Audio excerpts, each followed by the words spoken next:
दोस्तों, शिमला की खूबसूरती के अलावा आपने कभी यहाँ की बरोक 33 सुरंग के बारे में सुना है?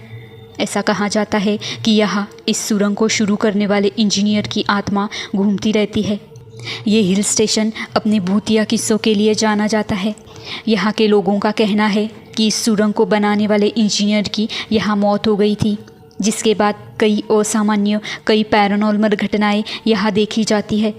चलिए आपको इस सुरंग से जुड़ी इस भूतिया कहानी के बारे में बताती हूँ। बरोक एक छोटा सा गांव है जो हिमाचल प्रदेश में कालका शिमला हाईवे पर पड़ता है। हालांकि ये जगह अंग्रेज़ों के ज़माने में हुई एक अजीब घटना की वजह से आज डरावनी कहानी के साथ लोगों के बीच फैली हुई है। ये कहानी पूर्व ब्रिटिश इंजीनियर कर्नल बरोक की है, जिनके नाम पर कालका शिमला रेलवे की सबसे लंबी सुरंग का नाम रखा गया है। ऐसा कहा जाता है कि इस सुरंग को बनाने की जिम्मेदारी कर्नल बरोक को सौंपी गई थी। सुरंग को बनने के लिए कर्नल ने सबसे पहले पहाड़ का इंस्पेक्शन करके 2 छोर पर मार्क लगाए और मजदूरों को दोनों छोरों से सुरंग खोदने के ऑर्डर दे दिए। उनका अंदाज़ा था कि खुदाई करते करते दोनों सुरंगें बीच में आकर मिल जाएंगी, लेकिन उनका अंदाज़ा गलत था और ऐसा नहीं हो पाया।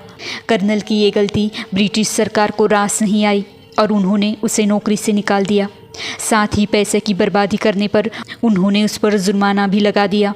उसके ऊपर लगे जुर्माने और इल्ज़ामों को लेकर बरोक परेशान रहने लगा और एक दिन सुबह अपने कुत्ते के साथ टहलने के लिए निकल पड़ा। सुरंग के नज़दीक जाते ही उसने खुद को गोली मार ली। कर्नल बरोक की मौत के बाद 1900 में सुरंग पर एचएस हर्लिंगटन ने फिर से काम शुरू किया और 1903 में सुरंग पूरी तरह से पूरी हो गई।